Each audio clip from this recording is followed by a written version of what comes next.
Hi there, it's Lety, and welcome to Lety's English podcast. Thank you for letting me be a gentle voice in your day. Today, we'll talk about something that touches every life, no matter where you come from, anger and how to gently let go of it so you can live lighter, love deeper, and heal for real. Maybe you're listening after a tough day, or maybe you're here because you want to become a calmer, kinder version of yourself. Either way, I'm grateful you're here. Let's take a breath together, in and out. This is your safe space. So let's begin. Have you ever noticed how time seems to fly by? One moment, it's the new year, and suddenly blink, it's the next. We spend so much of our lives on autopilot, letting moments slip through our fingers, forgetting how precious every day really is. Until something happens, a birthday, a loss, a memory, or maybe just the shock of seeing how much we've changed, and we realize time waits for no one. And in those moments of awakening, we want to live better, be more present, more loving, more at peace. But let's be honest, anger can steal so much of our joy. It's a fire that can burn our bridges, a storm that can leave us feeling empty and alone. Who among us hasn't wished, at least once, to be less quick-tempered, less harsh with the people we care about? Nobody is ever truly proud of losing their temper. No one enjoys the regret. That follows a regret that can linger long after the words are said or the damage is done. Why is it so hard to control our anger? Maybe you've noticed, it's often with the people we love the most that our anger flares up the strongest. We snap at family, friends, people we see every day. And yet, after the storm passes, we often feel tired, even ashamed. Sometimes, it's not just physical things that get broken.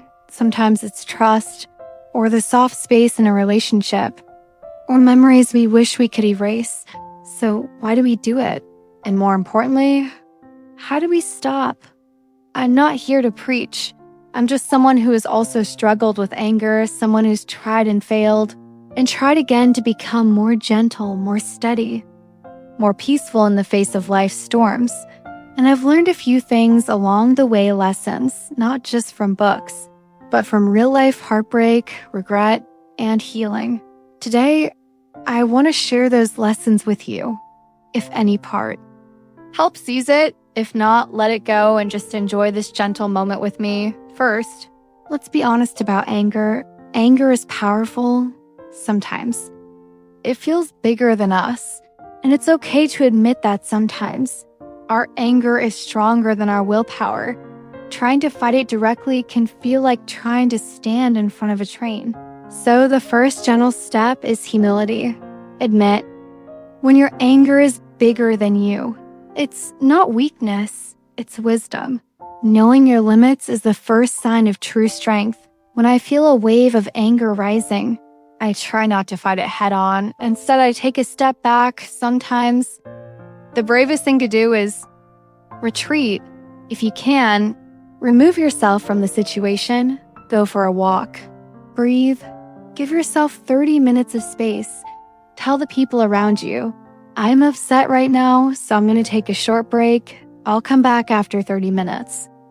It might sound simple, but that small window of time can save you from saying or doing things you can never take back. Of course, not every situation makes this possible, but whenever you can, especially with family and close friends, make a rule together. When either of us is angry, let's give each other space and time to cool down before we talk. This simple agreement can save relationships, save your peace, and save your heart, even if it doesn't work every time. Try again. Gentleness is a practice, not a perfection. What do you do in those 30 minutes? You need something that helps you return to calm. For me, it's walking, feeling my feet on the ground, counting my steps, and letting my breath find a slower rhythm. Some people meditate. Some people simply breathe, or look at the sky, or write in a notebook.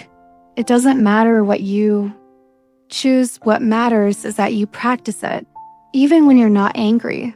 So it becomes a habit you can trust. There is an old saying, calm is a skill, not a gift. Nobody is born perfectly peaceful. We build our calm, step by step, by repeating small acts of kindness to ourselves and to others until they become our new habits. Think about learning to drive a car. At first, it's stressful. So many things to remember, so much to pay attention to, but after thousands of times, you don't have to think, you just drive. In the same way, if you practice calming yourself, one day you'll find it comes naturally, almost without effort. Start small. Take 3 slow breaths every morning just to practice presence. Take a walk after lunch. Noticing the trees and the sky. Try the 4-step breathing exercise. Inhale slowly to the count of 5. Hold your breath for 5. Exhale for 5. And hold again for 5. Repeat. The more often you practice, the more you'll find yourself reaching for calm instead of letting anger take control. Another lesson, it's okay to ask for help. Sometimes our anger is too much to handle alone. Share your struggles with someone you trust. Let your family, your partner, your friends know how you plan to manage your anger and ask them to support you. For example, if I ever seem too angry to talk, please let me step away and come back when I've cooled down. Gentleness is easier when we don't try to be strong alone. Remember, most of the big, destructive fights in life happen between people who are close. It's easy to brush off anger with strangers, but with loved ones, emotions run deeper. That's why a simple shared plan, a small ritual, a promise to pause can prevent so much pain and misunderstanding. Of course, this is all a practice. You'll try, and sometimes you'll slip up. That's normal. Forgive yourself. Start again. Every time you choose patience, you grow a little more gentle inside.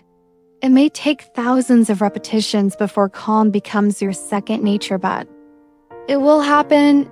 Gentleness is not a miracle. It's a muscle. And the more you use it, the stronger it grows. As you practice, notice how your life changes. Arguments become less scary. Relationships feel safer, warmer, deeper. Your home becomes a little more peaceful, your heart a little lighter, and one day, you'll look back and realize your anger no longer controls you. You have learned to be the gentle leader of your own emotions. That is real freedom. Before we end, I want you to remember, you are not your anger. You are not your worst moments. You are the kindness you practice, the gentleness you grow, the peace you choose. Day by day, if you ever stumble, start again, forgive yourself, and keep walking. The path to calm is long, but you are already on it. So today, if you feel anger rising, try these gentle steps. Step back, take a breath, ask for support, practice your calming habit, even when things are good, and remember, it's never too late to start healing. Your heart deserves peace, the people you love deserve your gentleness, and the world is a little softer, a little brighter. Every time you choose calm over anger, thank you for listening to Lety's English podcast. I'm grateful for your trust and your time. May you find healing in each day and the courage to grow softer and wiser with every storm. Until next time, this is Lety, sending you peace, warmth, and hope for a gentle journey ahead.